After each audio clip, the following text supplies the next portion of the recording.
சேர்ந்தது கோல்ட் பா வந்து கரைக்க ட்ரை பண்ணியிருப்பாங்க. பட் அப்பயும் போலீஸ் வந்து ஒரு 4 பா அந்த திருட்டுலேருந்து எடுக்கப்பட்ட 4 பா, ஏன்னா கண்டிப்பாக அந்த கோல்ட் பாக்கெலாம் சீரியல் நம்பர் இருக்கும். ஸோ அந்த சீரியல் நம்பர் கண்டுபிடிச்சி ஒரு 4 பா ரிட்ரைவ் பண்ணப்படுறாங்க.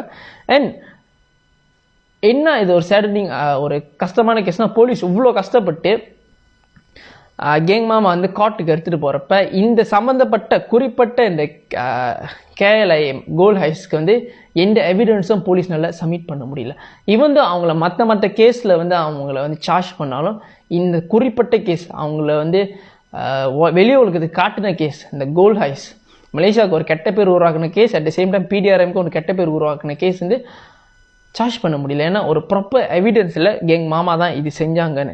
அண்ட் ஈவன் இனிஷியலி அந்த செக்யூரிட்டி கார்டுனால கூட வந்து இந்த கேங் மாமா தான் இந்த திருட்டை செஞ்சாங்களா என்னதுன்னு வந்து அவங்கள ஐடென்டிஃபை பண்ண முடியல. அது அந்த கேங் மாமா